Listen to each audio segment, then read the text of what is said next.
I've been down and I done seen it all.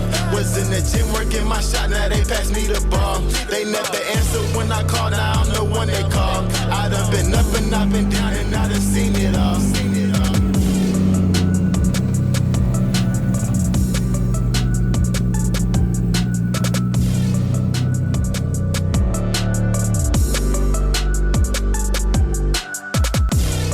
I'm Joshua Ray.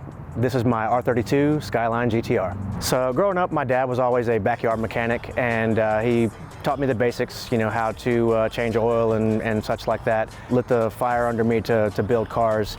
About 15 years old, I bought my first car. It was a Volkswagen, and you know, of course, those things are gremlins. So I had a lot of work to do to get those things right.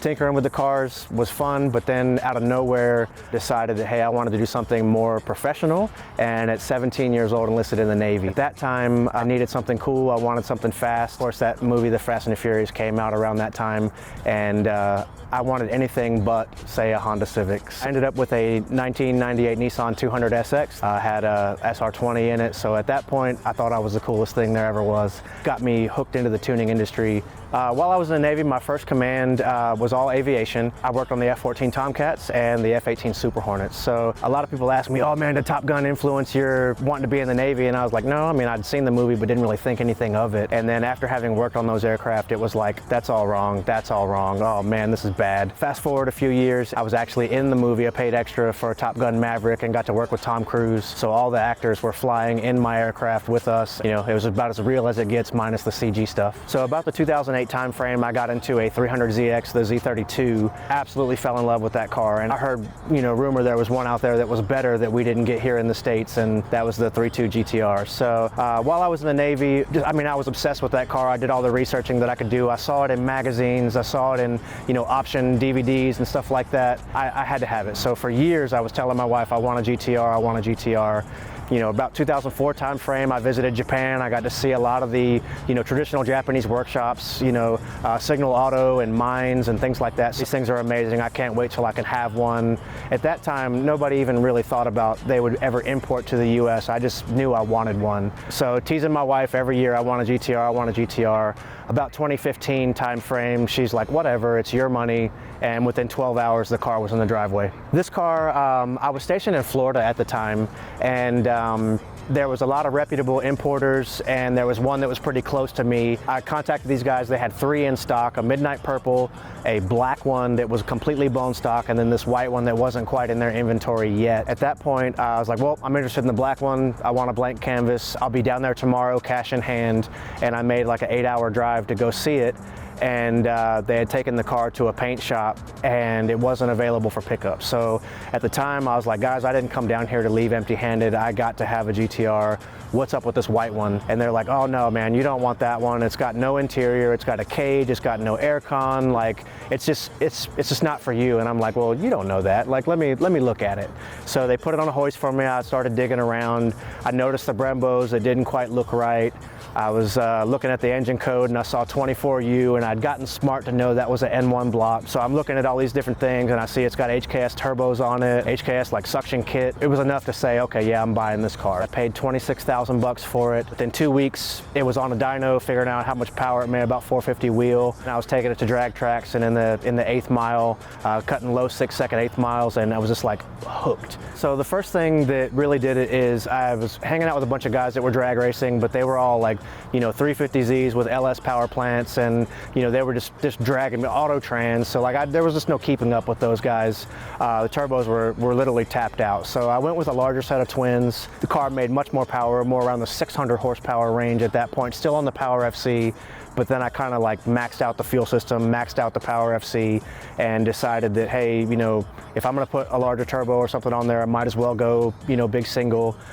So we upgraded to the GTX 3582. You know, there was some YouTube channel I was following that was talking about, this is the turbo for you. After going to the big single, I had a fitting failure, and it was dumping oil on the turbo manifold and just caught fire. I had my wife and kids in the car, pretty scary, but thankfully I keep extinguishers and was able to save it. But at that point, the car was hard down, and I decided, hey, I'm not gonna rush. I'm gonna accumulate the parts that I want and build it the way that it should be. Basically decided that, hey, it's time to rebuild, let's get this thing going.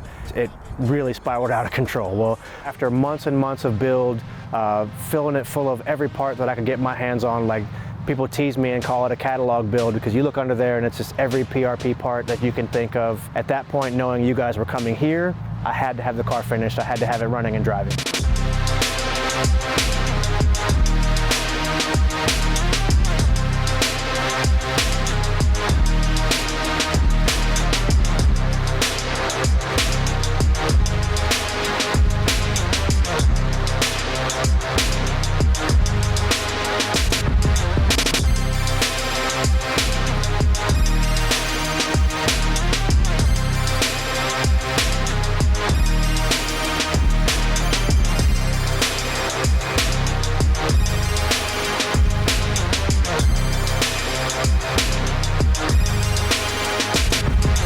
So it's got the Nitto 2.8 stroker kit in it, a fully built HKS head with HKS cams. The intake is a Hypertune with a Bosch drive-by-wire throttle body. And then last year at PRI, Ben from R-Tech hooked me up with the Big Daddy manifold, and I was able to slap that on with a G40 1150. The finned PRP covers, just throwback to old Nissan. I loved it. They were beautiful, and I had to have them. So I told them, look, I want them. They got to be purple. If I'm going to have those cam covers, then I got to have a trigger kit. If I'm going to have a trigger kit, I got to have a oil pump, and just you name it, it just got way out of control with the PRP stuff. So to keep all that stuff working, I got the Haltech Elite 2500, and then we recently swapped the car to the PD16s. So currently it's still the stock, the R32 GT-R 5-speed with some upgraded gears in it. I've got a Quaife front diff and a Nismo rear, drive shaft shop, carbon one-piece drive shaft. The brakes and everything are the R34 Brembos. The suspension I'm running is a Fortunato 500 series, all GK Tech stuff for arms and controls and such. For the wheels and tires, I've got the Work RSZRs in a 17x10. The tires are Mickey Thompson's, the 45, 40, 17s. The car was sponsored by Vibrant Performance right at a year ago now in effort to get the car ready mainly for an event like this. When they sent me all of the goods for fabrication, we went to the moon. So all the Vibrant HD clamps, all titanium, 5.5-inch thick intercooler core with custom made end tanks, full tie exhaust all the way back. So those are genuine Ganadors, and I was lucky enough to get those things on the car when I bought it. With that, you know, some other little goodies. It's got the June grill that's in there, the Rocket Dancer gurney flap. The Motive headlight duct I picked up probably 6 months ago, or air into the engine bay, feeding that G40, it's perfect. But I do have a damn near an Australian car at this point with the amount of stuff that's on there. But with all the PRP goodies, with all the R-Tech stuff, it was like, man, I got to do something. I want to throw back to this car's like iconic heritage, and I went with a Group A livery. So this one really called to me. I like the red, white, and blue, so it's kind of a touch of America. Really a tribute. We weren't trying to do a replica, so it's going with current sponsors that are actually a part of this build. One of the big things that I'm so looking forward to is GT-R Festival. So the car, you know, absolutely was going to debut at another big event, and it was just like, nah, it can't be that. It's got to be, you know, world stage. So we're looking forward to continuing to develop the car, keep pushing and striving for bigger power, and just get some real world stuff happening, so that when you guys show up out here, you're not just wiping the floors with us. So.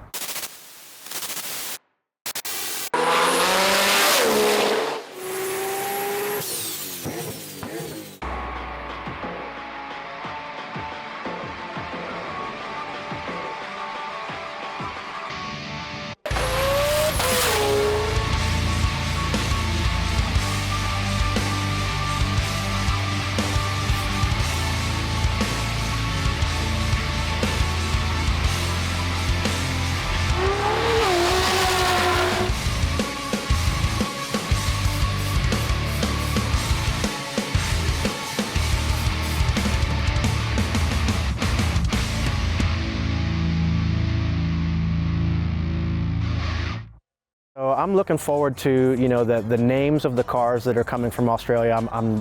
I've followed them on YouTube forever, and to be able to see them in person is a big deal to me.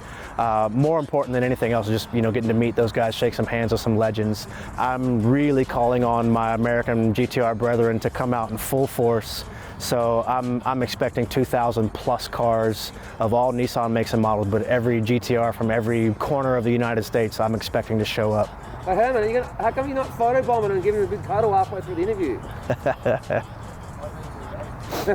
No, I thought you were going to come and give him a cuddle halfway through. That's what I meant. You're not. Oh no. Oh, getting. Oh, you're warm. Cut. I'm gonna take my pants off. Here we go, look at this. Look. Herman inspired. I got my Herman inspired pants. They're pineapples. Laughing at me back when I was down and out. You was the main one that always used to count me out. Their prezzies were been up and I've been down and I done seen it all. Was in the gym working my shot, now they pass me the ball. They never answer when I call, now I don't know when they call. I done been up and I've been down and I done seen it all.